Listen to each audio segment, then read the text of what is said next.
Welcome to the Six Steel City Rings podcast. I am Ray Whiting, and with me I have LeeAnn Lohman and I have Bob Quinn. Guys, how are you doing today? Fantastic. Good. Our IT guy, Zach, he is down today, but he'll be back next week. Zach, get better, buddy. Yeah, sending Zach all our love. We certainly miss him. Yes. He's not just our IT guy. He's a commentator. Hey, he is like the backbone of this organization. I don't know what we would do without him. Between him and Bob, they handle all the things that like all of our many fans don't see happening. Yeah, mostly Zach. Yes. Yeah, they're not just another pretty face. Guys, we have a lot to talk about. Again, of course, what's going on in today's news. The Brandon Aiyuk possible trade, that's still in the works. Nothing has been set in stone. And, of course, game one for the preseason is coming up against the Houston Texans. And they said Houston is starting. They're going to put their starters in, so we'll see what's going on. We're going to get things started right now. LeeAnn, I'm going to turn to you with the first topic. We have just a couple of quick news items we wanted to bring up today. Some good news on the news front from camp today. Roman Wilson was seen at camp walking around in his regular, very stylish shoes, I might say, instead of the walking boot he's been seen in recently. So we know but we know he's not going to be playing in the preseason game on Friday, but it is encouraging to see that he obviously looks like he's healing. Great. Absolutely. Seems to start to look more precautionary than maybe not the ability. Certainly concerning considering, that there's been injuries in the past where you feel like we find out later on they were much worse than we thought they were, like Najee Harris's Lisfranc sprain. So I feel better knowing that he's out of the boot and out of the brace and walking around on his own 2 feet. Yeah. The injury bug, I think it's more prevalent in the preseason than in the regular season for some odd reason. And we just hate to hear that injury bug hit, your favorite team, especially in this case here with Roman Wilson, who is projected, he could be a starter for the Steelers. And again, we hope that he is healed a lot quicker and he is able to play in week 1. Yeah, and LeeAnn, I heard that Russell Wilson struggled a little today.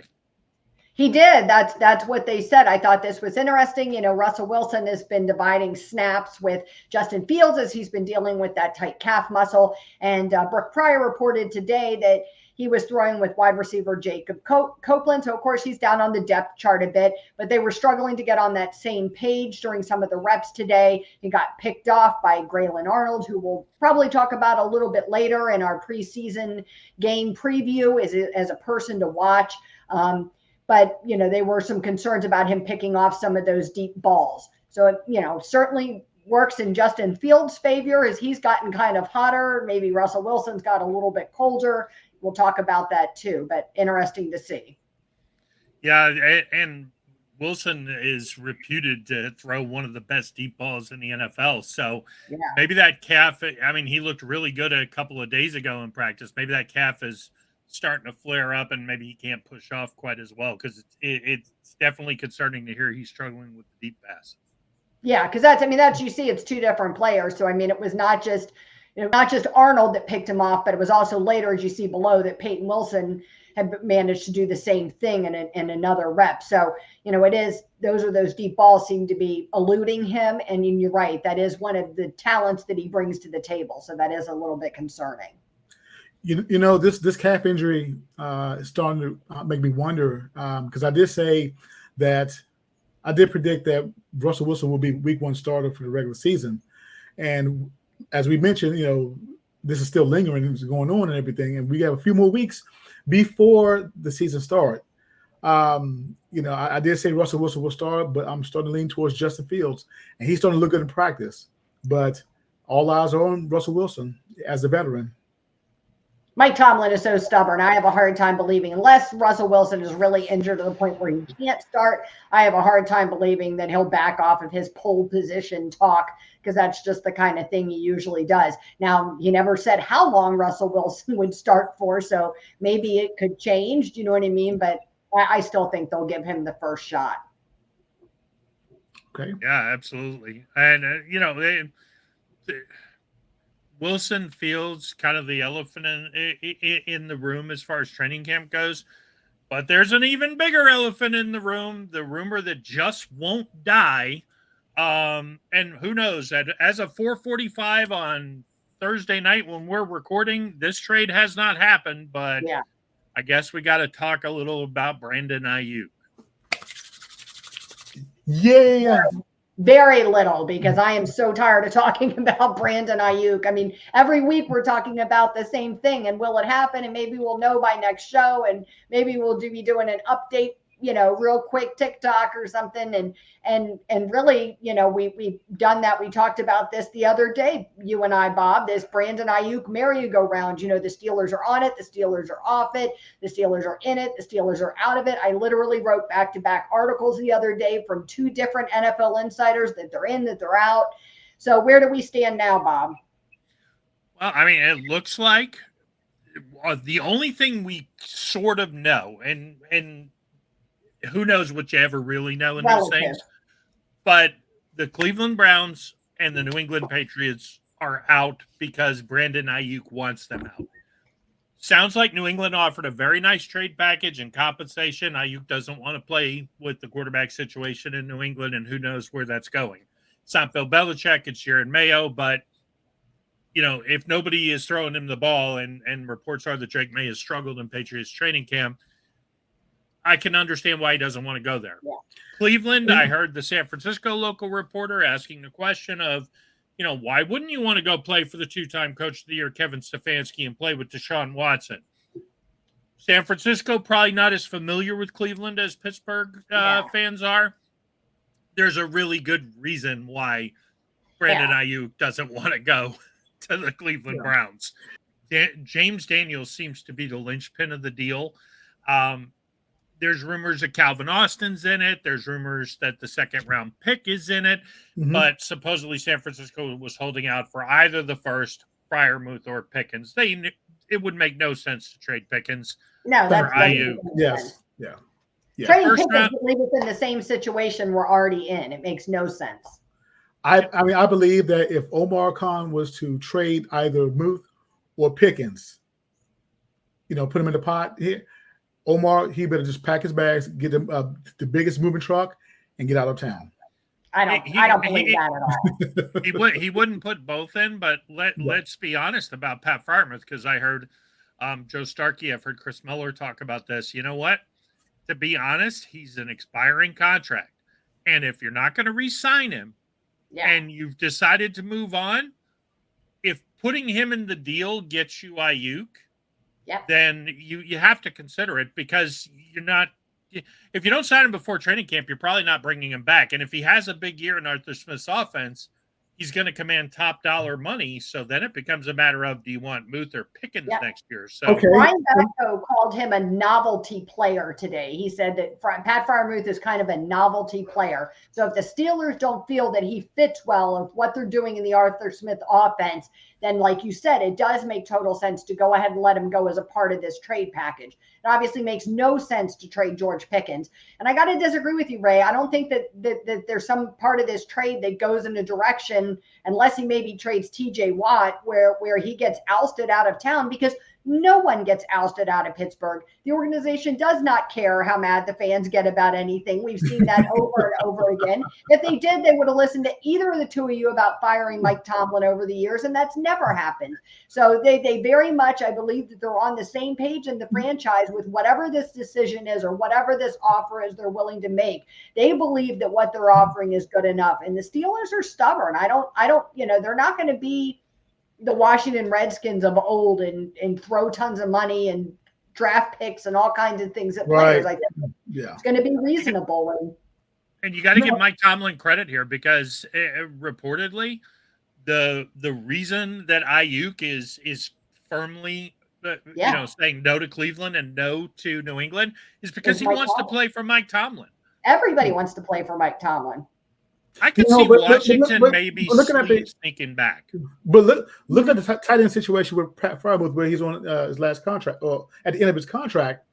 it's like a pattern because remember Jesse James? I mean, he was pretty good. They let him go. Yeah, you can't compare Jesse and Pat Freiermuth. No, hear me out. So yeah, Jesse James, he was fairly decent. You didn't re-sign him. So if you give it a Pat Freiermuth, okay, so we got Darnell Washington. Okay, great. Who's behind Darnell Washington at this point? Cole Pruitt, Rodney Williams. Yeah. The Sokol kid is supposed to be looking pretty good. I mean, bottom line is that it speaks, and we did this a couple episodes ago about how bad historically the tight ends have been in Pittsburgh. Freiermuth could easily move into a firm second behind Heath. He probably already is. Yeah. But that being said, when you look at Pat's stats he's injury prone. Yeah, we think he's good, and Pittsburgh fans don't necessarily want to get rid of him. But bottom line is he's about a middle of the road tight end. He could probably be better as a featured, receiver type, but he can't block. He's not a good blocker. And in an Arthur Smith offense, remains to be seen if he takes a step up. Do we think he will? Yes. But then it becomes a matter of, can you sign him cheap now before he goes out and has a huge year? And if you can't, then okay, If you can't, he's replaceable. If you can't, he's replaceable. I'm sad to say it. I like it. He's a nice kid. I love Muth. I love all of the things that go along with it. But if you're being practical and you're being about business, he's expendable if we don't sign him cheap now. It's no different than, unfortunately, than Najee Harris. Do you know what I mean? Backs are a dime a dozen. There's no reason to sign Najee right now. You can find somebody else, you know what I mean, that can do the same thing, in going into next season. And I think that Pittsburgh has been lulled to sleep by the fact that we've had a terrible bunch of tight ends and we don't know any better. We haven't had a Travis Kelce, you know what I mean, playing on our offense, other than Heath Miller. And a lot of young fans don't even remember Heath, so I just think that we look at what Freiermuth does and he catches some balls and he had good chemistry with Ben and we think he's this great tight end, and the reality is he's a decent tight end. Yeah, it's kind of like earlier in the week, Alex Highsmith was rumored to be part of the trade. And I heard Chris Mueller made a really good point about that, though. When they restructured Highsmith's contract, which, you think about it, Cam, TJ, why wouldn't you restructure one of those bigger ones? But essentially, they converted Highsmith's salary for this year to a virtual signing bonus. So they've paid him for the year. So to trade him away after it all hitting your cap, it doesn't make a ton of sense. Now, that being said, if you were going to say to me, Alex Highsmith for Brandon Aiyuk straight up with Herbig and those other guys, that's another guy you'd have to sort of consider, okay, are we making the transition to where the highest paid defense didn't work and now we've got to go get weapons? But the flip side of that argument is that the highest paid defense had a massive hole in it at middle linebacker. Do you know what I mean? Yeah. We finally plugged that hole. So how do you not take this defense in situ, put it in place, and give it a chance this year to see what it can really do? You certainly can't say Alex Highsmith was part of the problem. He's been part of the solution since he's been in Pittsburgh. Do you know what I mean? Yeah. You can't ask. I mean, he's about as good of a duo as you can get in the NFL between Watt and Highsmith. So I think it's, you feel like you've got this great defense. And Herbig is fine and good, but he's not Alex Highsmith good. Hasn't shown to be Alex Highsmith good yet. Well, I think their point was, because they weren't disparaging Highsmith's play. They were just saying, look, if you're going to take a probably top 25-ish edge rusher in the NFL for a top 10, 15 wide receiver, do you make that deal? If it's straight up, where you're not throwing things in, where you're just saying Highsmith for Aiyuk, yeah, and Mueller kind of made the point. He's like, yeah, I think you got to do that deal. Is it preferable? Is it what you want? No, you'd rather hold on to Alex Highsmith and TJ. But the reality is that, and we'll kind of see this when we'll talk about this later. We'll kind of see this tomorrow night. How much of a step did Herbig take over the summer? Yeah, we're going to get to see him in action. We'll talk about that. Yes. Yep. What we got next? I don't want to get too bogged down in Aiyuk stuff because we'd sworn we wouldn't, but we have one more tweet that I wanted to bring up. And that was that Broderick Jones was getting snaps on both sides of the line as tackle today. We saw it at left tackle. According to Chris Adamski, he was also out there taking first team reps at right tackle with Dan Moore at left tackle. So they are kind of holding that position that they've said of kind of moving these guys around, letting them duke it out on the field and seeing how it all comes out in the wash. I think we'll talk about this a little bit more when we talk about the offense in the preseason preview, but I wanted to bring up Adamski's tweet before we move forward. Okay. Yeah, I'm going to save the bulk of my rant for when we talk about the offensive line, but I'm just going to say that at least he's getting some snaps on the left side. I know he's got some first team reps this week, so maybe it's bleeding through. Perhaps, they're looking at it and saying, okay, we talked about this on TikTok the other day. Maybe they're juicing up Dan Moore as part of a trade. Maybe he'll be in the Aiyuk trade. Woohoo! If we have to throw in an extra draft pick to get rid of him, we should. Agreed. Well worth it. We have Steeler football next. All right. Sure do. First time in a long time. Man, it feels like Christmas Eve. Yes, indeed. Game one preview against the Houston Texans. And again, as stated earlier, Houston will put in their starters with C.J. Stroud. So, and of course, they have the addition with Stephon Diggs. So it's going to be pretty interesting. Our quarterback questions: how much does Justin Fields play? Is it the first step to Fields moving up on the depth chart? Well, guys, I believe this will be a good first step for Justin Fields. He is in the big spotlight right now. But I want you to share your thoughts on Justin Fields and his play come tomorrow in your words. Yeah, they talked. Mike Tomlin talked about it in the press conference. It sounds like we'll see him in for, I think the wording he used was like a few series or several series. You know what I mean? He's definitely not going to be playing the whole game. We'll get to see some of those other quarterbacks that are on the depth chart behind him. We're not going to see any Russell Wilson, according to Tomlin's press conference yesterday, I think it was. I'm getting my days mixed up. So, we expect to see Justin Wilson come out to start, see him in there for several series, and then we'll move on to Kyle Allen and John Rice Plumlee and see what those guys can do. So it'll be interesting. I think that the one other thing I wanted to add is that I thought Tomlin almost kind of gave like a little bit of a pep talk or a secret message to Justin Fields in his press conference. They asked him about the quarterback competition and was this a real quarterback competition? And he said, yes, this is a real competition. And what you see on the field matters more than what you see on the practice field. So what you see during these games, these preseason games, weighs heavier than what he sees during practice and camp. And then they asked him about the depth chart that was released yesterday and is Russell Wilson still in his pole position that he keeps talking about? And he said, you saw the depth chart.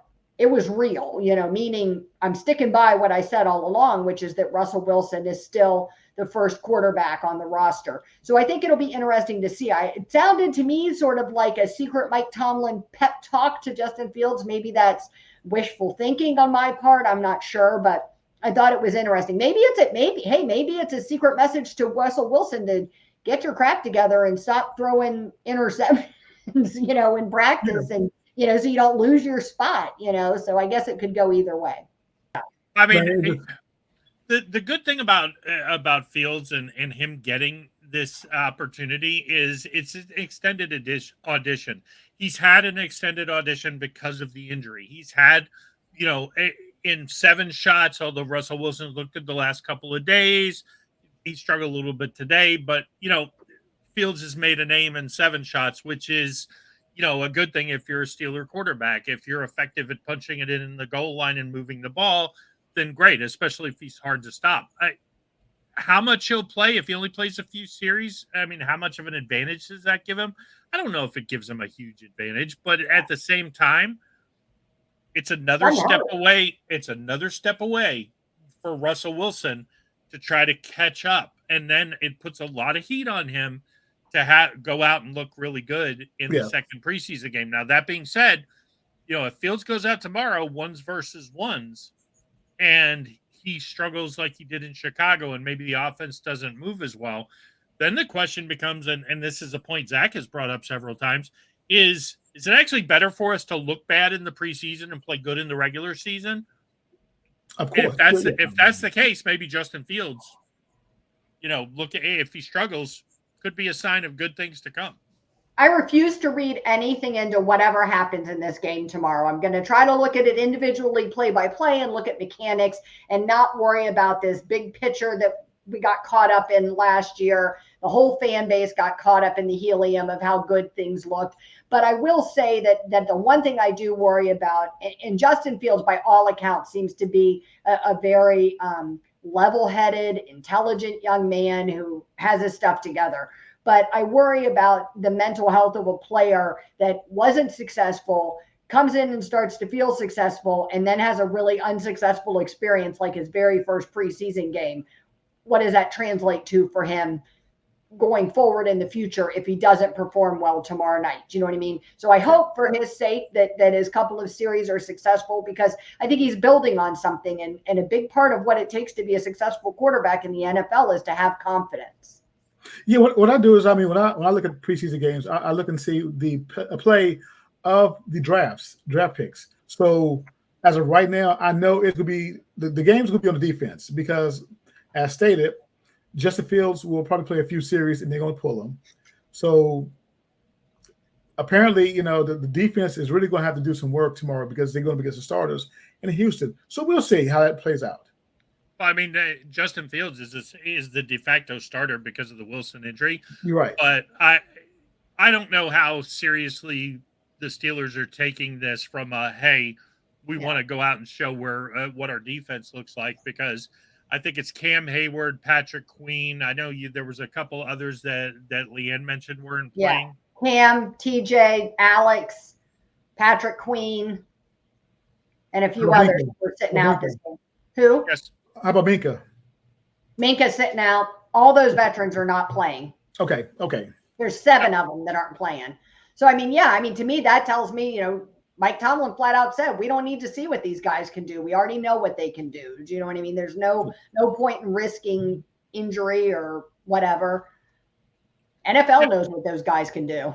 Yeah, with an older defense. Queen's not old, but TJ, Cam, Minka, those guys are old, but they're not, other than Cam, they're not old. They're just established. You know what I mean? And I think that what we know, what we can expect from them, and you can count on them. They're all reliable.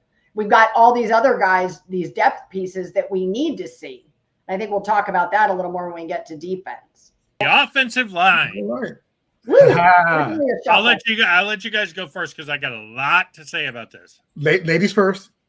I'm going to probably defer to Bob on this, because I think he's going to say the same thing that I'm going to say, but more elaborately. And we selected this picture earlier, and I think it's funny because when I put it up, Bob goes, why the hell is Broderick Jones still behind Dan Moore? And I think that sums up my question. I think it's going to be the foreshadowing for what Bob's points are going to be. I think it's confusing. I keep telling myself that, they keep saying that we're kind of letting these guys duke it out on the field. And if that's the truth, then I hope that's true. And we're going to get some clarity, because I worry about young guys being moved all over the place and not getting a chance to learn to play in one spot. How good is that for their development? So I'm looking forward to seeing Faltanu tomorrow. I'm curious to see where Broderick Jones lands, since he played in 2 different spots today on both sides of the line.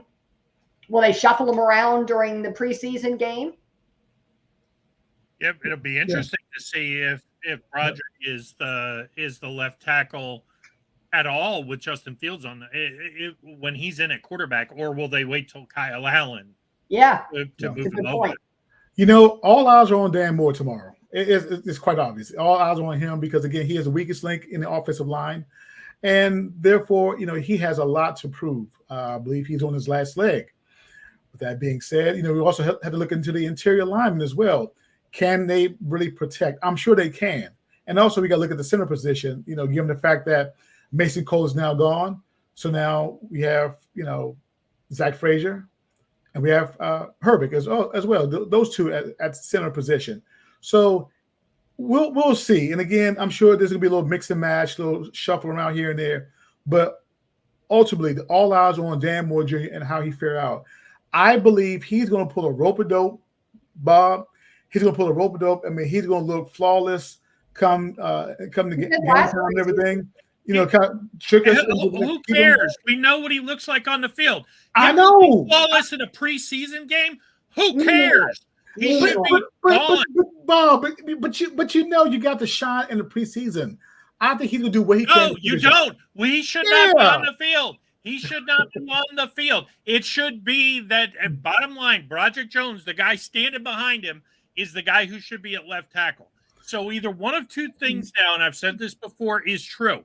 Either Troy Fautanu is so bad at right tackle that they believe their only option is to play their best left tackle at right tackle and let a substandard, below average player play left tackle to protect Russell Wilson and Justin Fields, who are on 1-year deals. And what Bob, if those guys killed Bob, Dan Moore left tackle? No, there's no but Bob. Dan Moore, if you're going to defend Dan Moore, I don't want to hear it. I'm not disagreeing with you.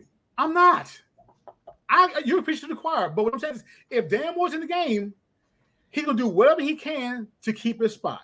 He's proven nothing. He was the worst left tackle in football last year. Yeah, as a matter of fact, he was the lowest graded starting tackle in football last year. But Bob, here's what I'm saying. Okay, come tomorrow, if he starts, okay, I'm going to be disappointed for one.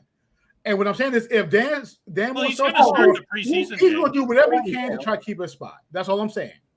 Well, of course he is. Because the reality is Dan Moore is either auditioning to go to another team at some point, whether it's as part of a trade for Aiyuk or something else, or he's auditioning for another team for next season. He's constantly in improvement mode. We saw it last year with him. He knows that his time, the clock is ticking for him, not ticking fast enough for some of our taste, but time is ticking and he knows it. So he breaks out all the stops. Look, I'll say this about Dan Moore. I've always said it. I think he's outplayed his draft position, and I think he's shown remarkable leadership skills on a team where he clearly is not the top dog.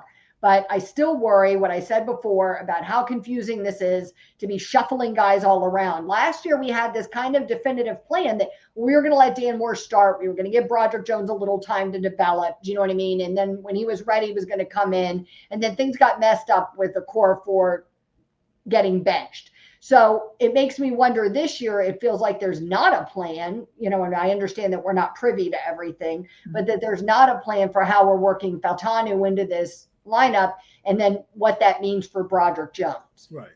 Here's why I'm so Why aren't we just playing Fautanu and Jones? Yeah. Why aren't we? Absolutely. And here's why I'm so aggravated with Dan Moore. If Dan Moore was such a dedicated professional, he knows he wasn't the starting left tackle this year.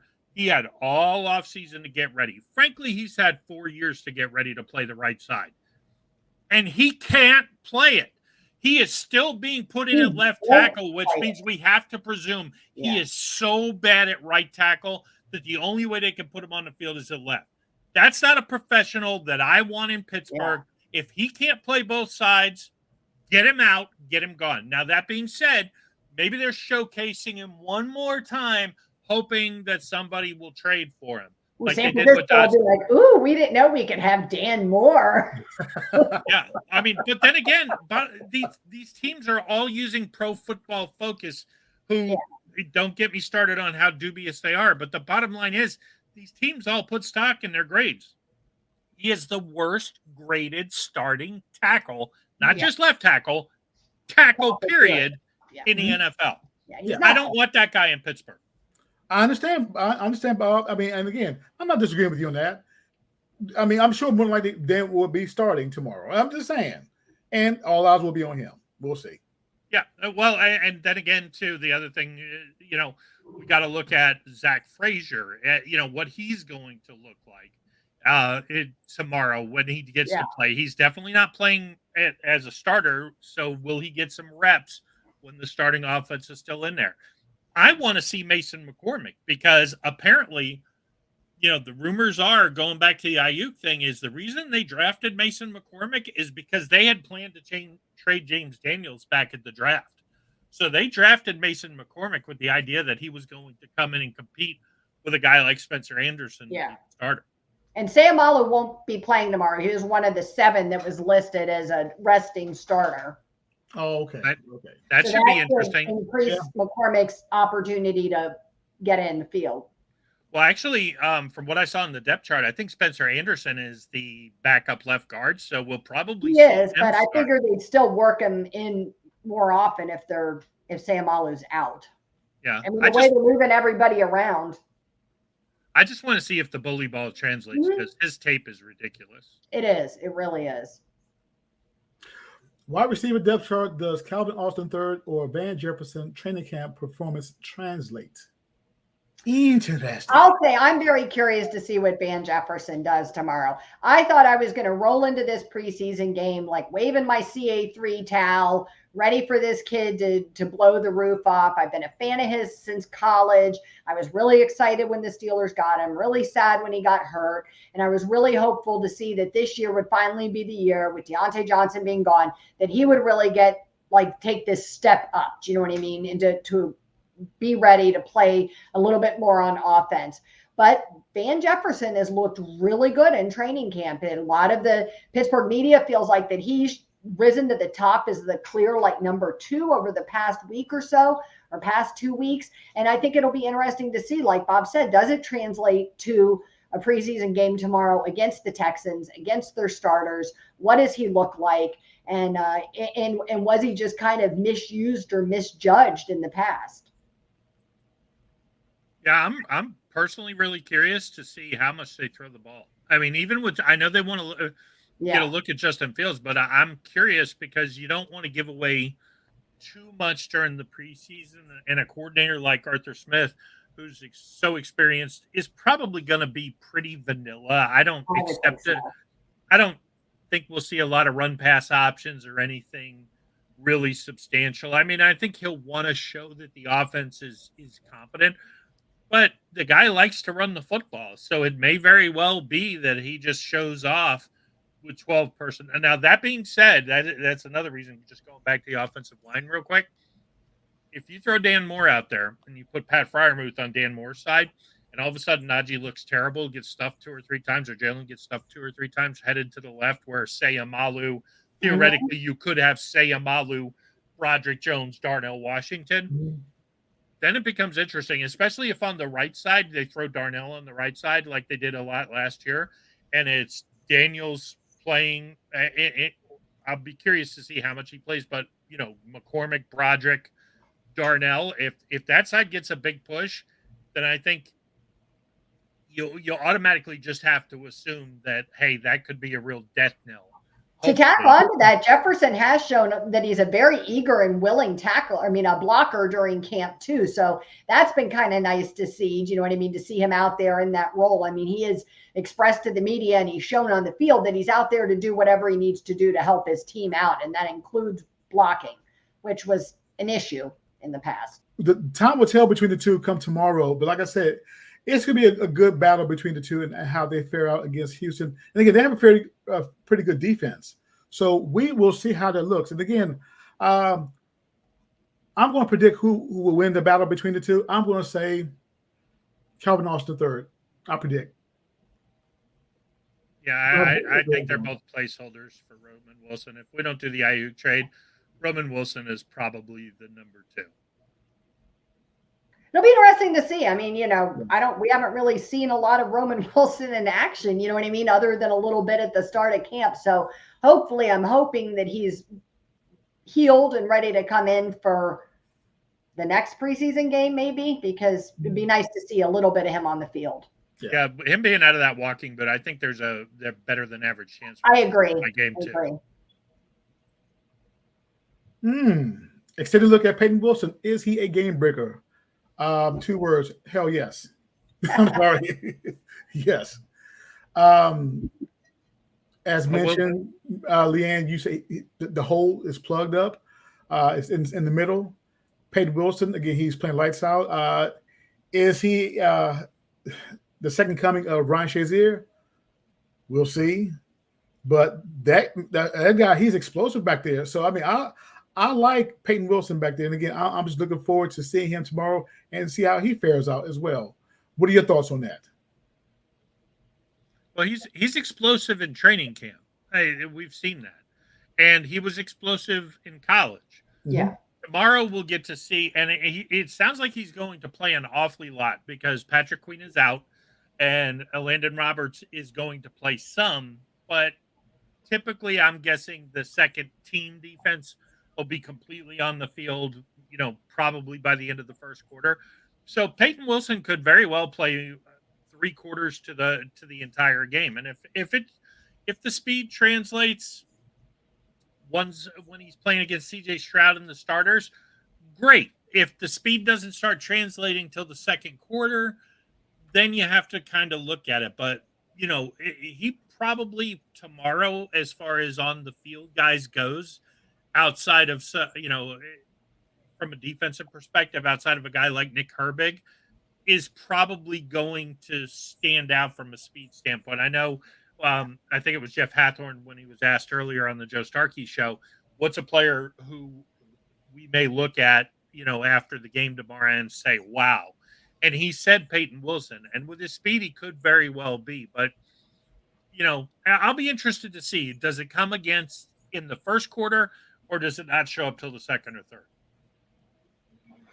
I'll say give the first half for him. Just give him the first half and then pull him after that, Cam Hayward talked about him on his podcast this morning, just briefly. He talked about how he's really become like a part of the group already and how all these new defenders are gelling together so well. His co-host Hayden asked him about how Patrick Queen has kind of come in and seems like he's one of the guys already. Like you feel like he's always been in Pittsburgh. You forget that he's just recently, signed over from the Ravens, and Cam talked about how they're really gelling together as a group. So that was nice to hear because I think that's a big key to why this defense is successful.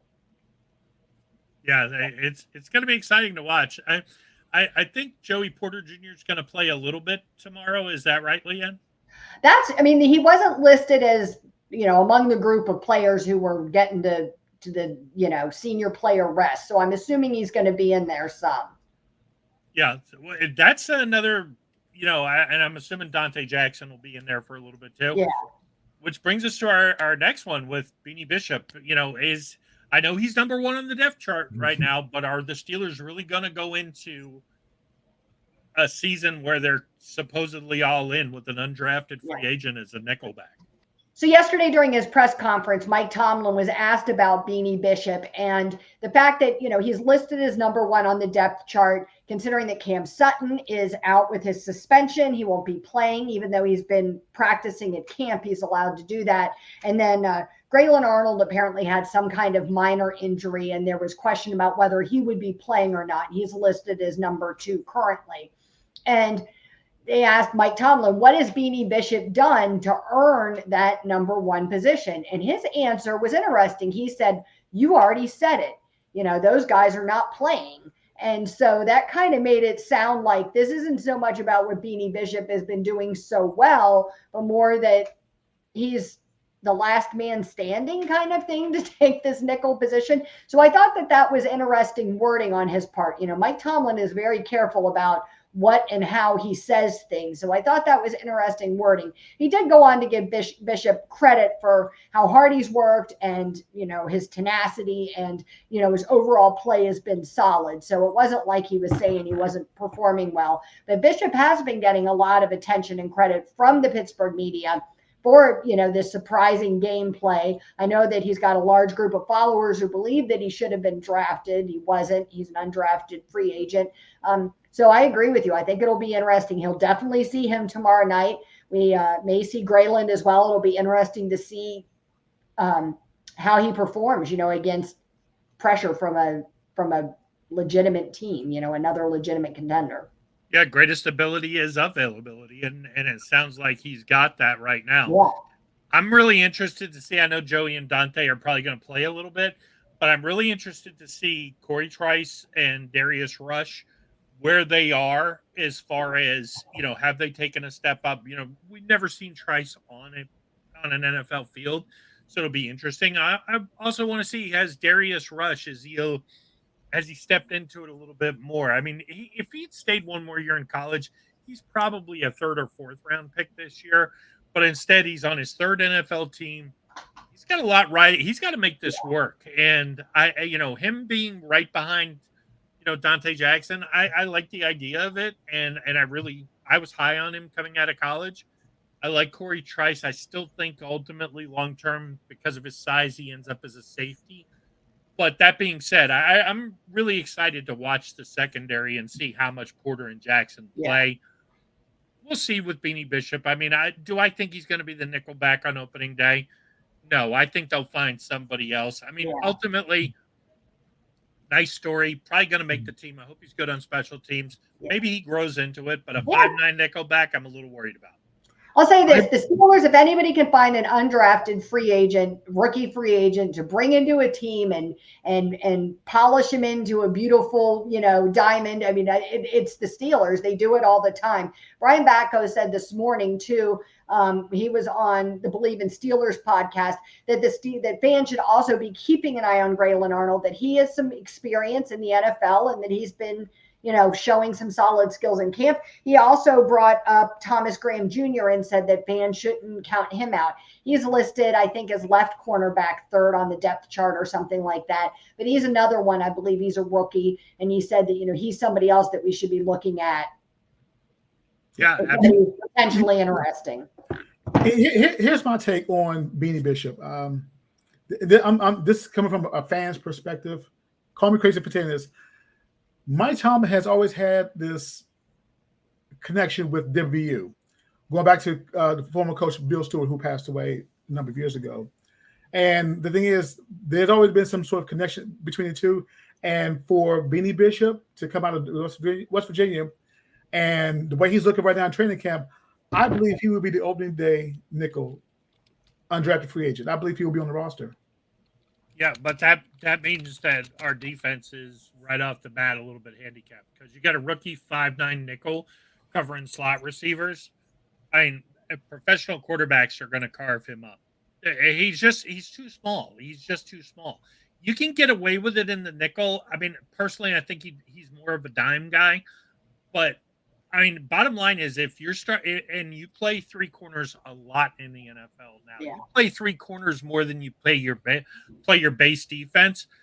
You run at that guy, you throw at that guy, you put a 6'2" wide receiver on him, and just say, okay, go deep. We'll put you in the slot. He's got to cover you. He can't. He's not gonna, and he's not the first 5'9" guy who can't.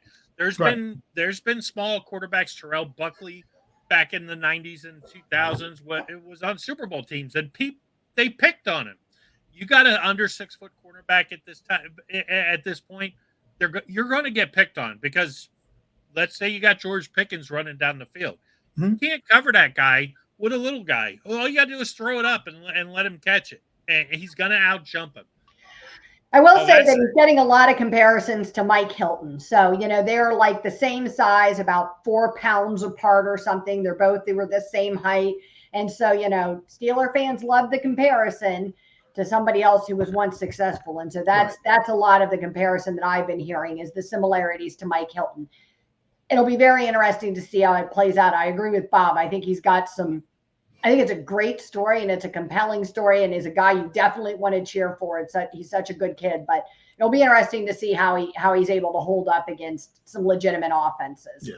Yeah. And you have to wonder, because a lot of people romance Mike Hilton. He was outstanding against the run. He was a great blitzer. Yeah. Not the best guy in coverage. At 5'9" again. I mean, we're just saying like he was 5'9". Do you know what I mean? So put him up against a Chase Claypool or somebody, like that, and then what are you doing? Do you know what I mean? And is Terrell Austin going to use him the same way? Is he going to blitz him?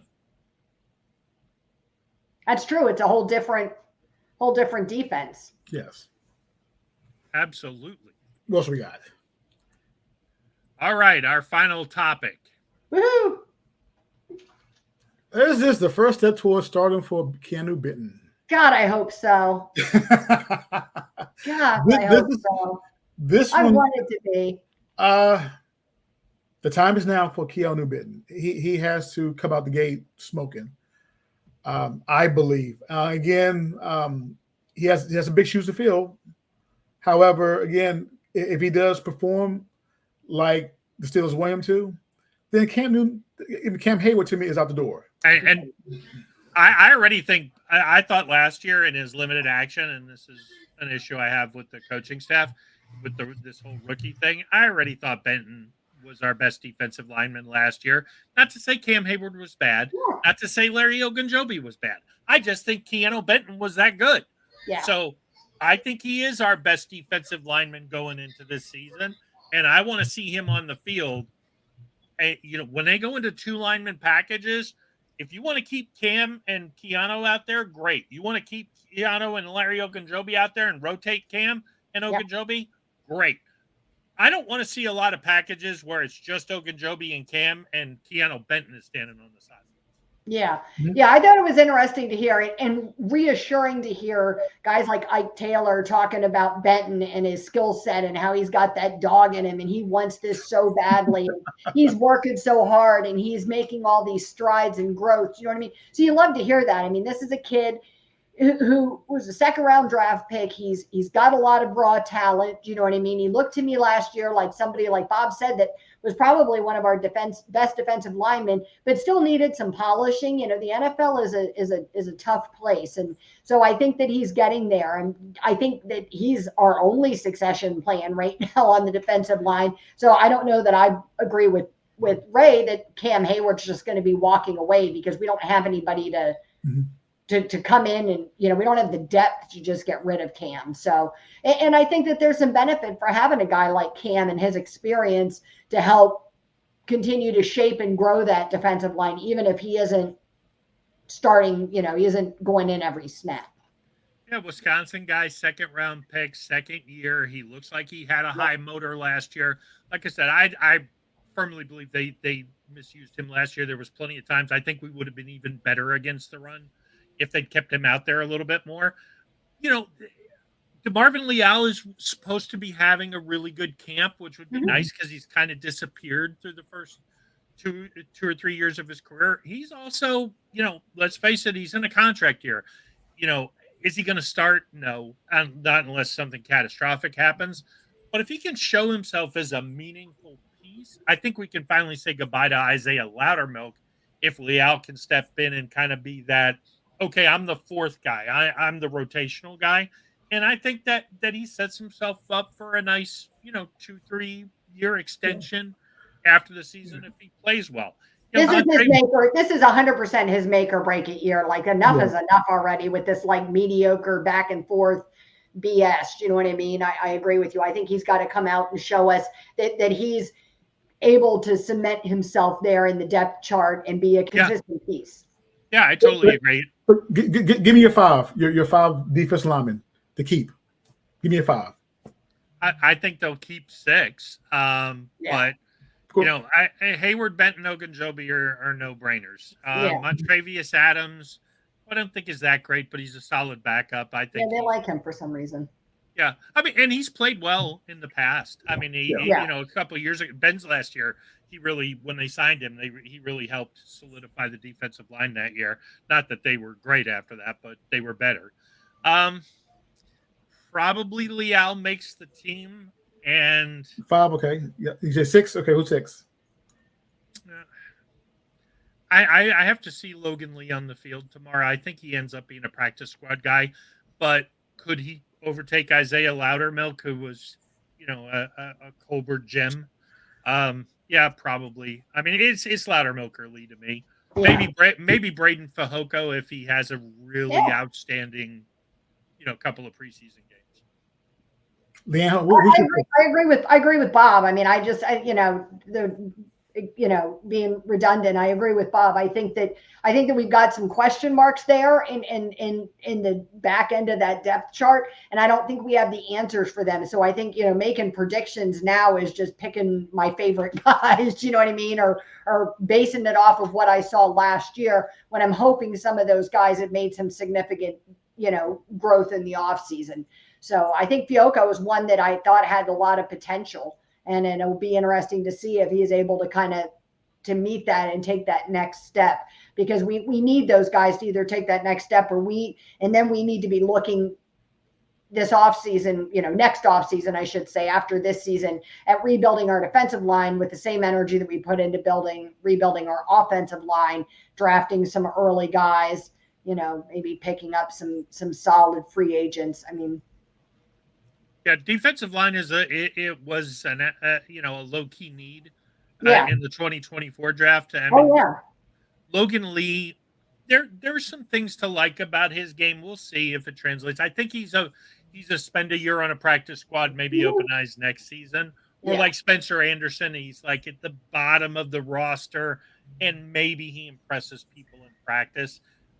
So I'll be interested to see what they do with Logan Lee. But next year going in, I mean, that's a first or second round type of deal. Hayward's 35, even if you re-sign him. It has to be. Ogunjobi's over 30. So even if you bring him back for one more season, you got to get younger at that spot. And the Steelers need some youth to stop paying out huge contracts on defense. They need to draft some defensive guys. We cannot afford to do what we did with the offensive line when Ramon Foster, Marquise Pouncey, and those guys were there, and they all aged up together, and then all of a sudden they all walked out the door. Right. In 2 years, and then you've got mayhem and chaos and nobody teaching each other the Steeler way. The Steelers defense, the players talk about it all the time. It's been so successful because you constantly have that transfer of knowledge to this younger generation. And I think we've fallen off the wagon a little bit on infusing youth into that defensive line the past few seasons. Now, I will say that it's hard. We've had a lot of needs, and a really bad offense. And so I don't know who I would say like, oh, I wish we hadn't done that and we had done this instead. I'm sure there's, if you really sit down and analyze it, there's room, but we didn't do it. And now you can't unflush that toilet, but now we need to look going forward and into this next draft at how do we bring that youth into this group in the same way with the same energy and passion that we've done with this offensive line.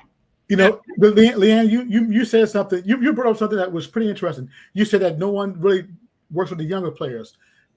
Credit to James Harrison, who shows up at training camp, shows the linebackers what to do, the technique as far as go around the tackle and everything to get to the quarterback. Yeah. You don't have any old Steelers coming back to doing that. Even Troy Polamalu's out there working with the secondary. Brian Clark was there today. He was there today, yes. I will say this, and somebody tweeted the other day, I had posted something about Alex Highsmith's injury, and somebody commented, and they were like, with the new NFL rules and how you can't hit the quarterback anymore, could probably just suit James Harrison up in Highsmith's place to just go out there and give intimidating looks to the offense. Would be just as scary.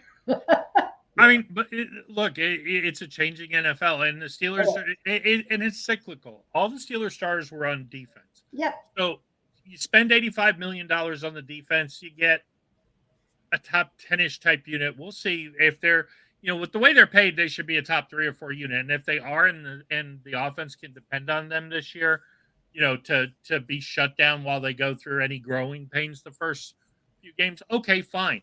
But it's aging out. TJ Watt's not going to get paid $30 million when his contract comes up. Cam's not going to get paid $22 million. So and it's cyclical. That money will naturally shift towards the offense. You'll start paying Pickens. You got to pay a quarterback. So there needs to be balance. Lowest paid offense, highest paid defense. It probably needs to. We're going to have to balance it out. Our best case scenario for quarterback for next season is going to be somewhere in the neighborhood of $30 to $40 million, and that's like a ridiculous amount of money. If we're lucky, you're right. Or maybe if we're not lucky, do you know what I mean? Are we getting somebody that's even better? You pay him even more. But if Justin Fields produces this year and plays really well, and we sign him as the quarterback of the future, he's going to want to be in that $40 million range. He's going to be able to command that kind of money. And if he doesn't get it from us, he's going to get it from somebody else. And I think that with Russell Wilson, I think he'll be looking at like a Baker Mayfield type number, somewhere in the low 30s if he performs really well. So, we got to get our stuff together. I think that one thing I will say about the defense is I know they got judged very harshly last year, and my bailout for them is always that they played so much. Like, I don't know how you judge that defense fairly when as soon as they walked off the field, they had to turn around and walk back on the field because Kenny Pickett was going 3 and out, in nearly every series. So right. I hope that this year our offense is able to sustain some drives, even if there's growing pains, like Bob said, that we're able to sustain enough drives that the defense is able to regroup and come back out a little bit fresh. Yeah, and it's a very minor mistake. It's nitpicky. But, Omar Khan put his eggs in the Cole Holcomb basket. And Cole Holcomb is phenomenally talented. If he could stay on the field, he'd probably still be in Washington, to be honest with you. But he's injury prone. So we put our eggs in the Cole Holcomb basket. He goes out, and he was playing great. I mean, he was lights out. Yeah, it looked like a great decision. And of course, injuries are unpredictable. I mean, you can, you know what I mean? Who knows? So anybody could get hurt at any time. So we see that happen all the time in the NFL. But you're right. He was a little bit injury prone. And here we are counting on him at a position where we've historically struggled. Yeah. I mean, he's, unfortunately, I hate to say it, he's a little more than just a little injury prone. I mean, he's missed half or full seasons several years out of his career. So do I think he's still supremely talented? Yes. And would I love to see him in very spot duty? If apparently this injury was pretty bad because otherwise he'd be on the field more than he is. But let's say by 4 or 6 games he comes in, and maybe behind Queen, Roberts, and Wilson, he can come in and occasionally spell a guy. It's not that he's not more talented. He may be more talented than everybody except Queen. Yeah. But it's just, hey, how do we manage this guy and keep him on the field? And if he does come back, we have an embarrassment of riches at middle linebacker. We went from who knows who's going to play there to, Queen, who's a bona fide NFL star. Landon Roberts, who he may not be a star, but he's a really good professional linebacker. I think he's vastly underrated and underappreciated by most of the fan base. I don't think he's as sexy and flashy as maybe a Patrick Queen, and so I don't know that he gets the credit he deserves all the time. He's a blue collar guy. He's a blue collar guy. Definitely. Yeah, I like him a lot. I think people are going to fall in love with Wilson, and they're going to want to see the Wilson and Queen out there because of how they fly to the ball. But Roberts is reminds me, I hate to make the direct comparison, but he gives me that feel of like a Vince Williams type who's just solid, going to do his job, come straight ahead, great against the run. That right there. Have to play against the pass. He showed last year that he was better against the pass than they thought he would be. But yeah, if we got to the point where it's Queen and Wilson, and then Roberts and Holcomb are your spelling guys, that's I mean, I couldn't think of a better 4 middle linebacker. And overall, guys, I mean, on both sides of the ball, my thing is, if we have this number of linebackers that you can rotate in and out, keep a freshman on the field, keep the pressure on, and make a play on the defensive side, great. And on the offensive side of the ball, I think the main thing, like you said, going to the quarterback position, LeeAnn, time of possession. Fans get hung up on that stuff a lot, like especially the point differential. We get hung up on that a lot. And I mean, I'm relatively old, and the Steelers have not been the team that blows other teams out of the water for a long time. You know what I mean? Or do we have games like that? Sure, but we're not that team. Do you know what I mean? So, but the fans freaking out all the time that we win close games. I think that's part of kind of what Tomlin does. He's won more close games, like 1-score games, than like any other coach in the NFL. I mean, the Steelers do it better than anybody else. Yeah, but when it comes to 1-score games, you're rolling the dice. Yeah, but whether you're rolling the dice or not, we played more than anybody in the last 5 years. Right. And the thing is I think that's part of I think that's an actual strategy. Do you know what I mean? I think that's an actual strategy. I don't think that we're the Bill Belichick team that stomps on everybody's neck. That's not ever been our identity under, in my lifetime. Do you know what I mean? So I feel like that's kind of what we do, and they look to win those close matchups, to beat those one-on-ones, and it isn't always this like crazy sexy point differential, but a win is a win, and it's gotten us 6 Super Bowls. Oh, bottom line, yes, definitely. But the thing is, sometimes again, it's a roll of the dice when it comes to a 1-point game. Great, Tom. That's Tom's MO. With that being said, sometimes the defense doesn't come up. They come up short. So therefore, you do have to rely on the offense to put up some points, because again, remember when T.J. Watt got hurt with that pectoral muscle, and he was out for 6 games, and look what happened then. Yeah, we weren't playing 1-score games. We were getting blown out. You're getting blown out. You're getting but you need a good solid offense to put some points on the board to stay in the game. That's what I'm saying.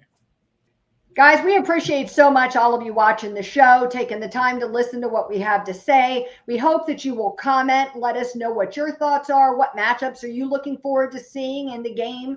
What are you looking forward to seeing this season? Who do you think is going to surprise us? Who do you think is going to make us angry?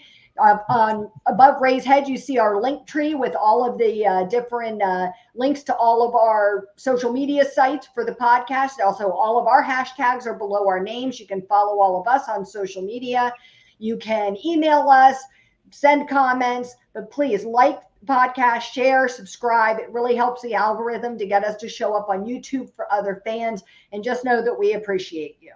And just on a programming note, this is the preview episode for the preseason game Saturday. We're gonna go live, and we're gonna want to hear from you guys and break down the game and kind of analyze what happened, what you saw, what you liked, what you didn't like. So make sure you join us for that. We're going to be live taking questions. Yep. One last thing. We'll give a shout out to Scott Costco and Charlie Roskavinsky for tuning in. They said they're going to check it out when this comes out. Guys, you will enjoy this. Sounds good. Talk to you guys next week.